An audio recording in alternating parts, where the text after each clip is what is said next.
되었네. 아멘. 오늘 하나님께서 우리에게 주신 말씀은 창세기 31장 36절에서 42절까지 말씀입니다. 구약성경 47쪽에 있죠. 창세기 31장 36절에서 42절입니다.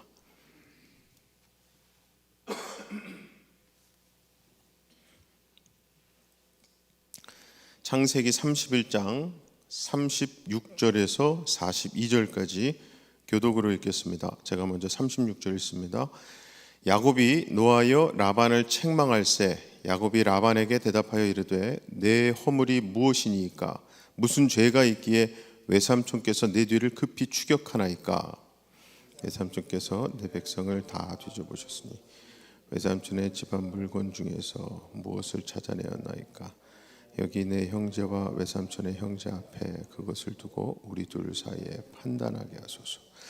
내가 이 20년을 외삼촌과 함께 하였거니와 외삼촌의 암양들과 암염소들이 낙태하지 아니하였고 또 외삼촌의 양떼의 숫양을 내가 먹지 아니하였으며 물려 찢긴 것은 내가 외삼촌에게로 가져가지 아니하고 낮에 도둑을 맞았든지 밤에 도둑을 맞았든지 외삼촌이 그것을 내 손에서 찾았으므로 내가 스스로 그것을 보충하였으며 내가 이와 같이 낮에는 더위와 밤에는 추위를 무릅쓰고 눈 붙일 겨를도 없이 지냈나이다.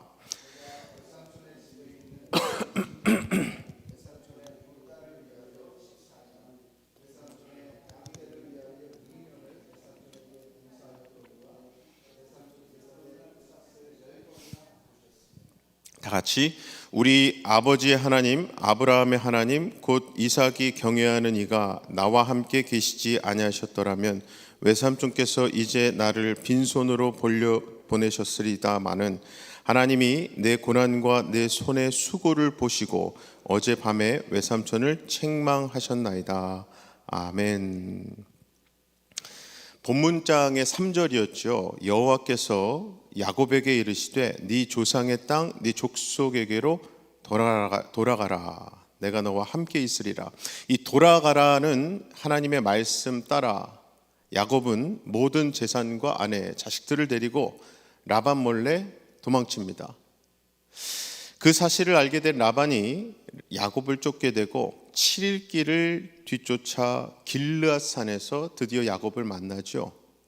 그리고 야곱에게 26절에서부터 네가 어떻게 나를 속이고 내 손자들과 딸들에게 입도 맞추지 못하고 도망갈 수 있느냐 하면서 28절 끝에 가서는 네 행위가 참으로 어리석도다라고 하며 야곱이 자기 몰래 도망친 것을 어리석은 것으로 타박합니다. 여기서 라반의 말만 들으면요 야곱이 잘못 처신했다 생각이 들 수도 있어요. 정말 생각 같아서는 하나님이 돌아가라고 말씀하신 것을 그 상황을 야곱은 얼마든지 라반에게 말할 수 있었거든요. 그래서 라반으로 하여금 자기 딸들과 손자 손녀들에게 작별하게 하고 떠날 수도 있지 않았을까 생각이 들 수 있죠. 하지만 사실 이 라반의 말은 스스로를 속이는 것으로 볼 수 있습니다. 왜냐하면 본문장 1, 2절만 봐도 라반은 야곱의 양떼가 많아진 것으로 그때만 해도 야곱을 대하는 것이 전과 같지 않았기 때문이에요. 그렇다고 야곱이 그럼 좀 잘했느냐? 그건 아니죠. 가만히 보면 야곱이나 라반 둘 다 탐심으로 가득해서 자기 것을 채우고 빼앗기지는 않으려고 싸우는 자들일 뿐이거든요. 그러므로 우리는 라반이든 야곱이든 누가 잘하고 잘못했다는 판단을 할 필요가 없습니다. 아니 인간은 누구도 라반이든 야곱이든 판단할 자격이 없는 거죠. 그런데 본문장의 24절을 보시면은 밤에 하나님이 아람 사람 라반에게 현몽하여 이르시되 너는 삼가 야곱에게 선악간에 말하지 말라 하셨더라 라는 말씀이 있어요. 이게 라반이 야곱을 만나기 전에 이미 하나님께서 라반의 꿈에 나타나셔서 야곱에게 선악간에 말하지 말라는 명령을 하신 겁니다. 여기서 선악간에 말하지 말라라고 하는 것은 야곱의 행위에 대해 선악을 따지지 말라는 뜻이거든요. 잘했다 못했다 판단하지 말라는 겁니다. 하나님의 이러한 말씀은 표면적으로는 어떻게 보면 일방적으로 야곱의 편을 드는 것처럼 보일 수 있어요. 하지만 이것은 어차피 우리 관점에서 따질 문제가 아닙니다. 왜냐하면 우리가 생각해야 하는 것은 야곱이라는 사람의 그 사람 됨됨이가 아니라 하나님 앞에서의 야곱의 위치이기 때문이에요. 정말 인간 됨됨이는요, 야곱이나 라반 별반 다를 바가 없어요. 하지만 위치는 다르거든요. 야곱은 지금 하나님께 선택되어 하나님의 일하심을 나타내고 증거하기 위한 길로 가고 있고요. 라반은 그렇지 않다는 겁니다. 특히 여기서 하나님께 선택되었다는 것은 비록 선택된 그 사람으로부터 인간의 악함과 죄가 드러난다 할지라도 너무나 당연하죠. 그 모든 것은 결국 하나님이 누구시며 하나님의 일하심이 무엇인지를 증거하는 도구로 드러나게 되어 있다는 뜻이에요. 그렇기 때문에 하나님이 선택하신 사람의 선악을 다른 사람이 판단할 수가 없는 거죠. 그러한 맥락에서 24절에서 하나님이 라반에게 말씀하신 야곱에게 선악간에 말하지 말라라고 하신 말씀은요, 우리에게 향하신 말씀이기도 합니다. 즉 만약에 우리가 서로를 하나님이 택하신 하나님 백성으로 여긴다면 우리에게서는 서로에 대해서 선악간에 말하는 것이 나와서는 안 된다는 거죠. 우리 또한 서로를 판단하고 정죄해서는 안 된다는 겁니다. 그런데 저와 여러분에게 참 은혜가 된다는 사실이 있는데, 그렇게 하나님께 선택받은 자인 야곱조차도 처음부터 자신이 그런 존재라는 사실을 알았던 게 아니라는 거예요. 하나님께서 인도하시는 인생길을 걸으며 그때마다 야곱은 깨달아 알아가고 있거든요. 오늘 본문은 라반이 자기 딸들과 손주들을 데리고 게다가 자기 드라빔까지 가지고 야반도주한 야곱을 쫓아와서 결국 드라빔을 찾지 못한 라반에게 36절에서 야곱이 오히려 화를 내며 자신의 허물과 죄가 무엇이냐고 항변하며 시작된 말씀입니다. 즉 아무 소리도 하지 못했던 야곱이 이제 입장이 바뀌어서 지금 큰 소리를 치고 있어요. 야곱이 이때 무엇을 믿고 이렇게 큰 소리를 치고 있는가? 자신의 삶이 라반에게 달려있는 것이 아니라 그보다 더 크신 분, 즉 하나님께 달려있다는 것을 야곱이 이제 확실히 알기 때문이거든요.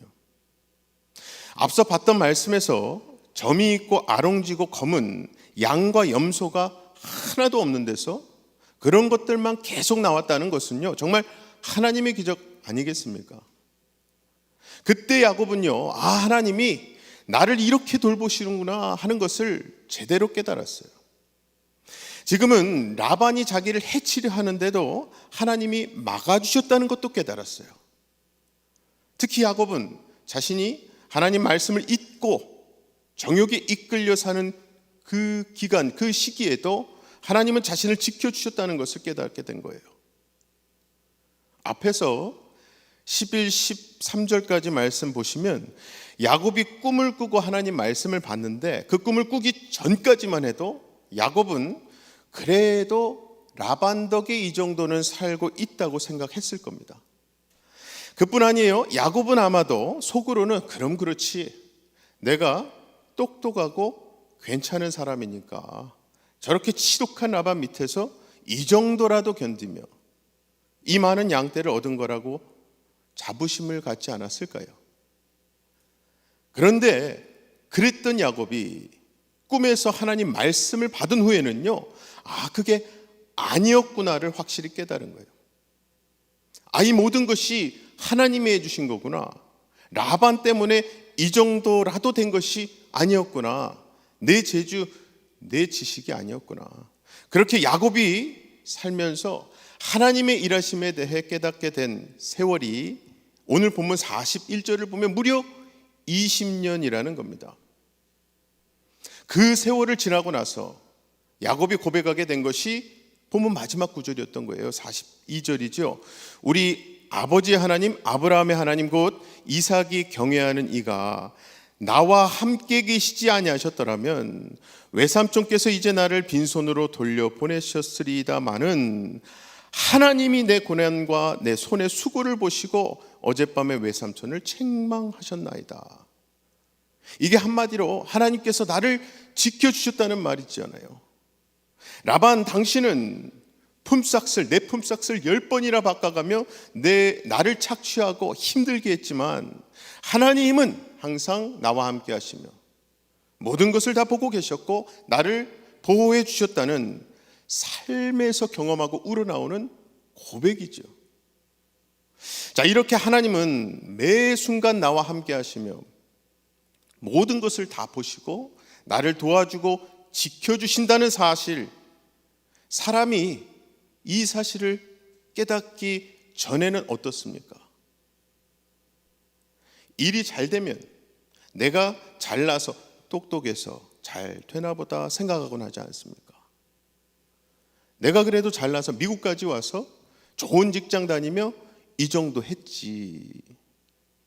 내 판단력이 좋아서 투자를 잘해서 집도 장만하고 돈도 많이 모았겠지. 내가 자녀 교육만큼은 일가견이 있어서 우리 아이들이 이렇게 잘 크고 성공했지. 내가 건강관리를 철저히 하고 열심히 운동을 해서 이 정도라도 건강한 거지. 물론 어느 정도는 맞는 말입니다. 노력과 재능, 좋은 성품 있으면 좋죠. 그러나 내가 정말 잘나서 괜찮은 사람이라서 이렇게 잘 살고 있는 것이 아니라는 사실을 깨닫는 것이 정말 복인 것 같아요. 솔직히 우리 삶을 돌아보면요, 한순간이라도 하나님이 인도해 주지 않고 지켜주지 않으셨다면 이 위험한 세상, 불안한 세상에서 우리가 어떻게 이렇게 무사히 살아갈 수 있겠습니까? 아버지 하나님께서 그동안 그렇게 많이도 참아주시고 기다려주시며 지금도 우리를 지켜주시기 때문에 가능한 거 아니겠냐고요. 자녀만 해도 그렇죠. 자녀가 학교에 가기 위해서 집 밖을 나서는 순간, 스쿨버스를 타는 순간, 혹은 커서 이제 운전하기 위해서 차에 타는 순간 그 자녀는요, 우리 손이 이미 벗어나는 거잖아요.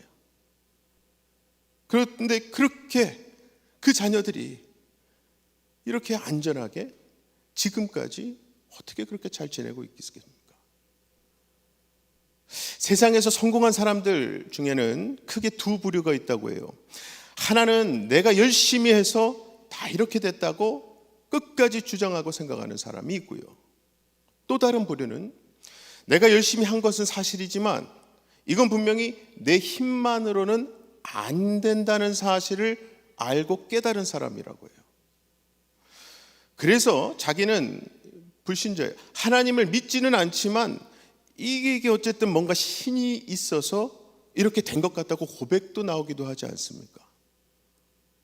같은 맥락에서 라반은 자신의 모든 것이 하나님의 손에 있다는 것을 생각하지 못하고 자기 방식으로 자기 것을 지키려고 했던 겁니다.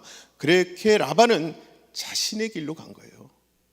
하지만 야곱은 자신의 길이 아니라 하나님께 붙들려서 하나님의 길로 가고 있는 거예요.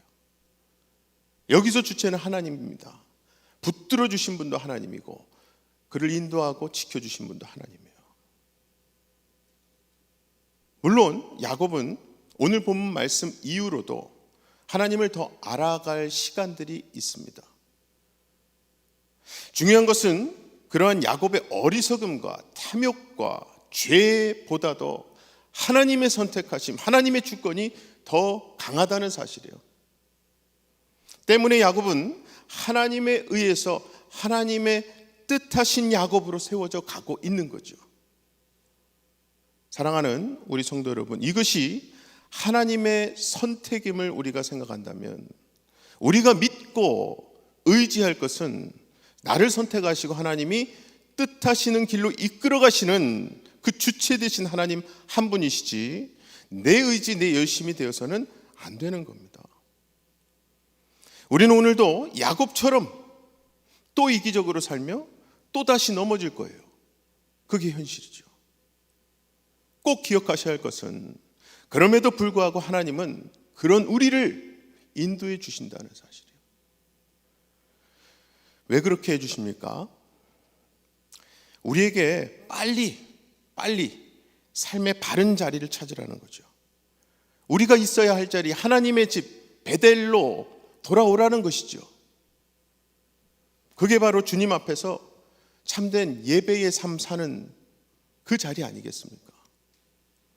아무쪼록 오늘 이 아침 주신 말씀 붙잡고 기도하실 때에 나의 예배를 받기에 합당하신 그분 앞에 내가 누구인지를 깨달으시고 너무나도 이기적이었던 나의 길에서 돌이키셔서 참된 복의 근원 되시는 그분의 길로 돌아서심으로 참복된 삶 사시고 하나님이 주신 복, 그 복 나누어 주시는 예배자의 삶, 사명자의 삶을 사시는 저와 여러분 다 되시기를 주님의 이름으로 간절히 축원합니다.